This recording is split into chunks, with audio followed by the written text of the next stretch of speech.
What's up, guys? I'm Brian Bell with Conscious Fitness, and today I'm showing you my lentil pizza crust recipe. So this pizza is fully high protein, 100% vegan, all plant-based. It's got 40 grams of protein and gets you in at about 400 to 500 calories depending on how you make it. It's super easy to make and it's super healthy for you. So whether you've got goals for weight loss or muscle gain, this is it. So you get to have pizza and get the results too. So let's go ahead and dive right into the recipe.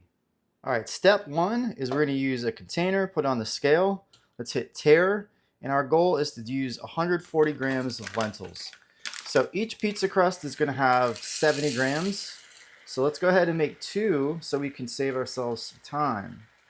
So the more you can meal prep, the more time you're going to save and the easier it's going to be to eat really healthy. So let's go a little more to 140. Perfect. So if you got a couple left over, be right about 140, looking perfect.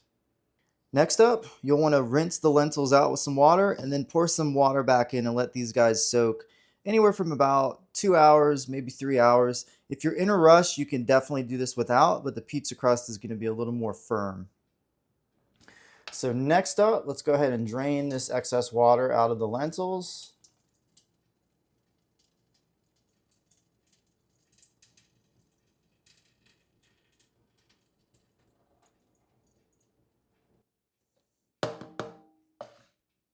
Next, let's add 2/3 of a cup of water. This is going to be 1/3 of a cup for each pizza crust.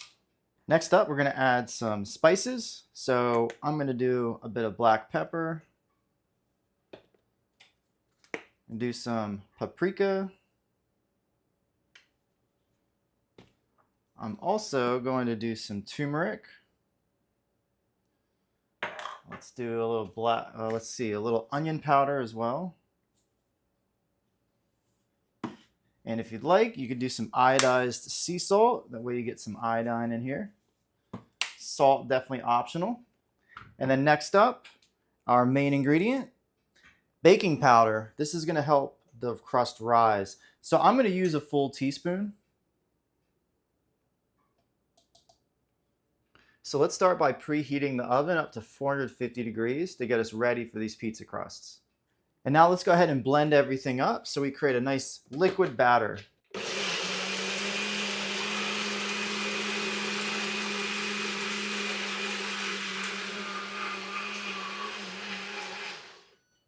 Got any extra pieces in here?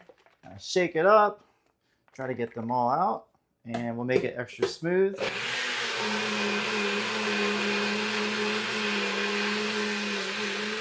Excellent.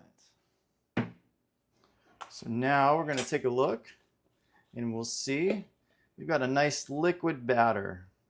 So we've got this part ready. So now let's work on our sauce and the toppings. So let's add a saucepan onto our scale. Let's zero it out. Make sure it's on 0.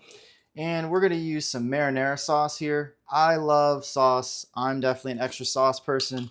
So I'm going to do about, let's see, maybe about 180 grams. If I go to 200, that'll be okay. Let's see here. 184, perfect. About 184, 185, that looks good to me. Clean up our mess as we're going along. Keep everything good. Now it's time to add some toppings. So I like to just saute all this together. So I'm going to add in some sun-dried tomatoes.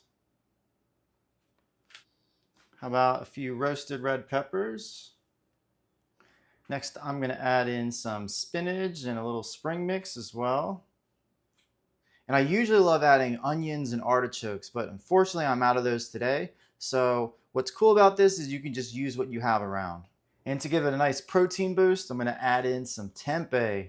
So if you guys haven't had this type of tempeh, the way I make it with coconut aminos, definitely want to check out my tempeh recipe video. I'll definitely post a link to that. It is so good. I eat it all the time.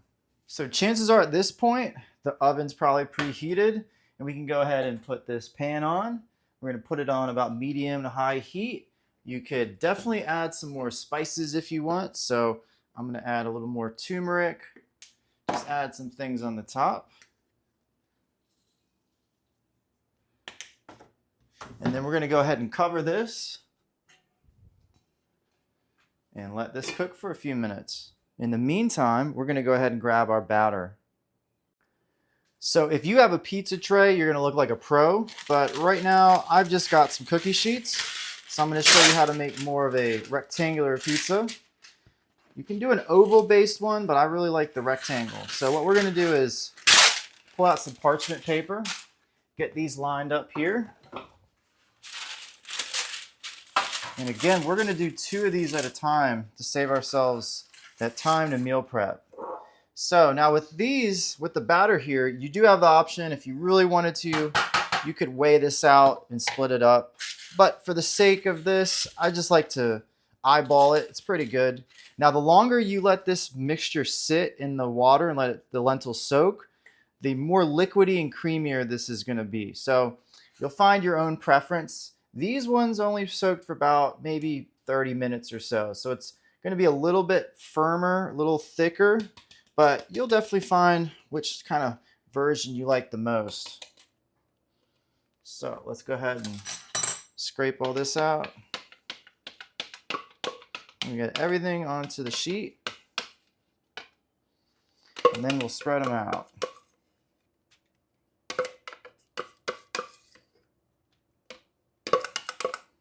In the meantime, we've got the burner going, which has our marinara sauce and our veggies on top. You know, I got my tempeh in there as well. Feel free to use, you know, anything like that, tempeh, tofu. Give it a nice extra protein boost. All right, once we got most of this out of here, we're then just going to use a spoon. And the major thing here is to really thin this out. So you want this to be nice and thin. Really smooth it out. I like to create a nice rectangle here.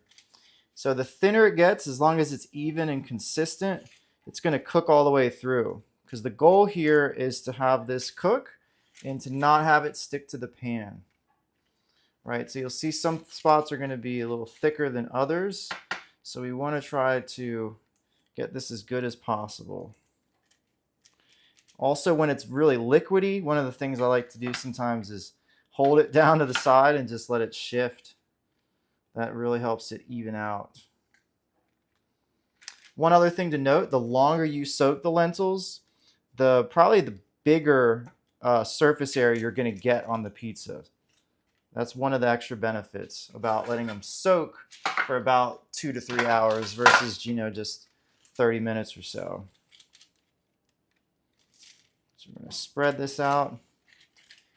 And again, if you've got a pizza tray, like a pizza pan, like a circle, this is going to be really cool. I'm definitely going to get one soon.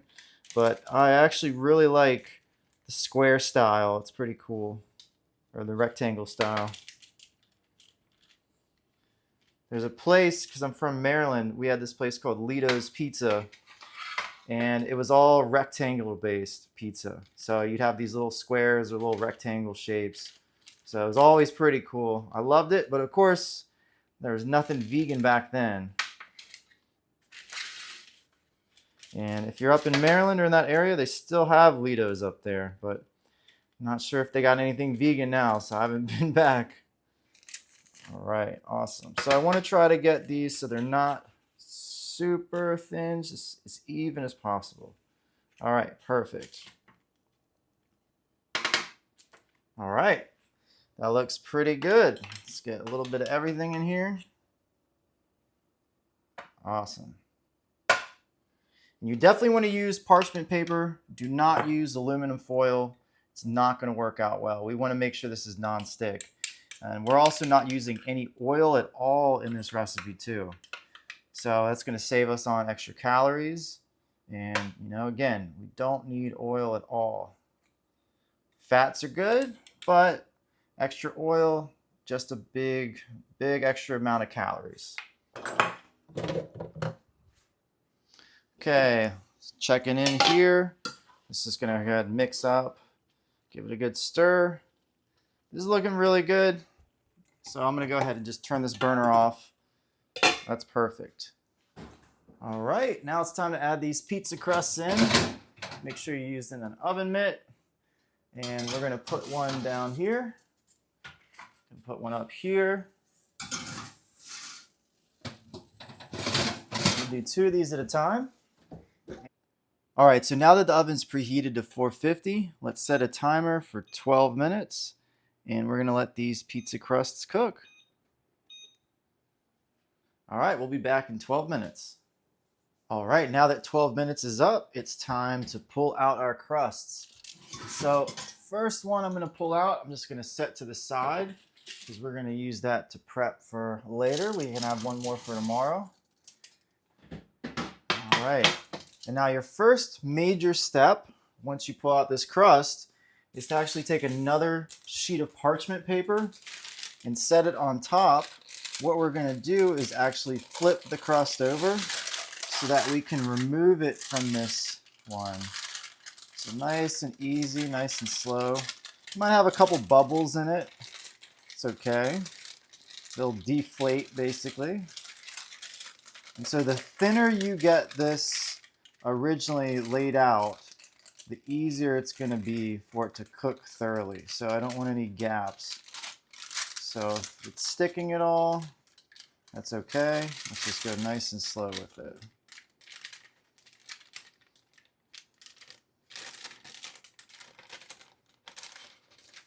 Awesome. All right, so there was our first crust. So this step is really important so that it doesn't stick once you add everything on top. So what we're gonna do next is we're gonna go ahead and add the sauce and all of our toppings.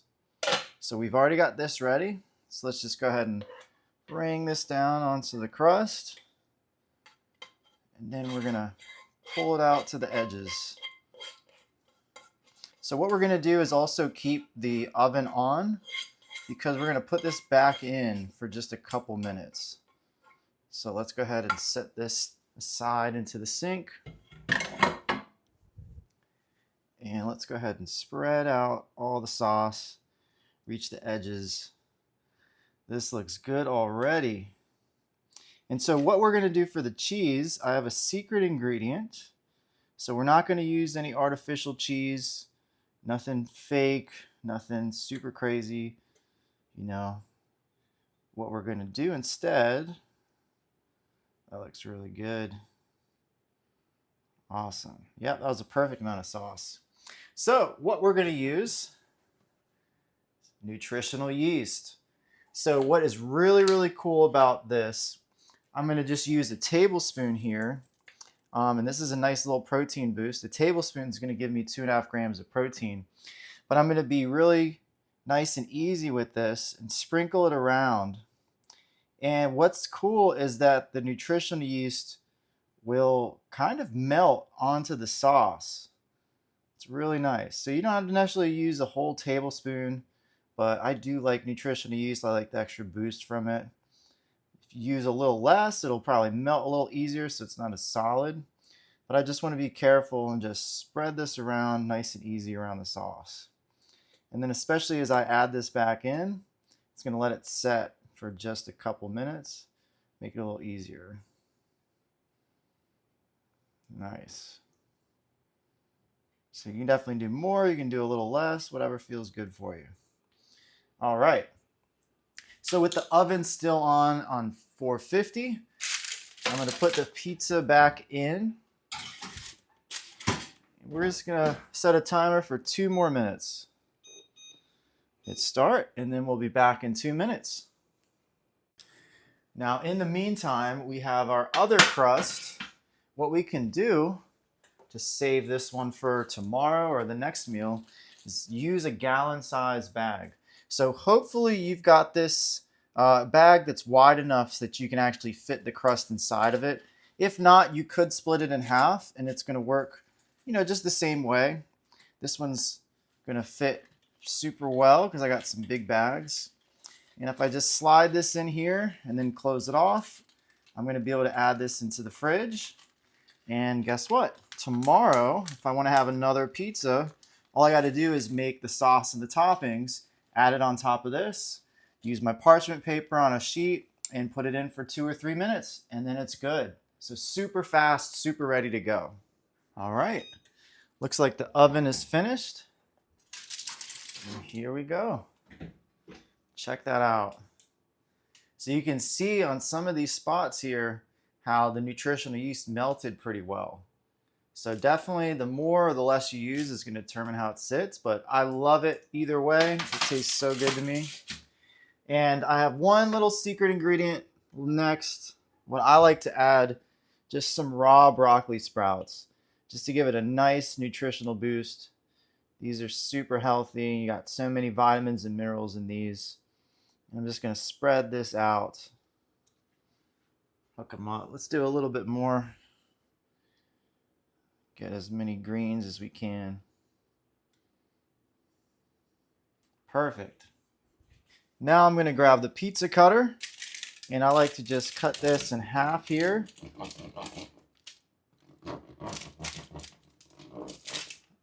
And we're just going to go half. This makes about 8 squares just like this. So what's cool about this pizza is it brings you around 400 to 500 calories, depending on how you make it. And it can get you anywhere from 30 to 40 grams of protein. So you could eat this just by yourself. I eat the whole thing. You could also split it really easily. Very cool for parties. People love it. And that is the lentil crust pizza. Oh yeah, this looks so good.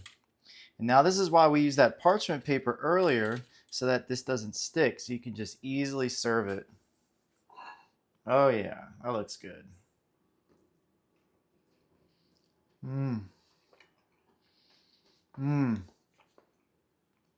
So good. I could eat this almost every day. Sometimes I'll eat this straight for like 2 weeks. It's so good.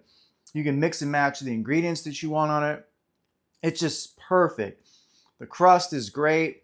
You know, it holds together really well. It's crazy how fast and simple this can be. And I mean, I grew up eating pizza a lot. Like, I was a pizza lover.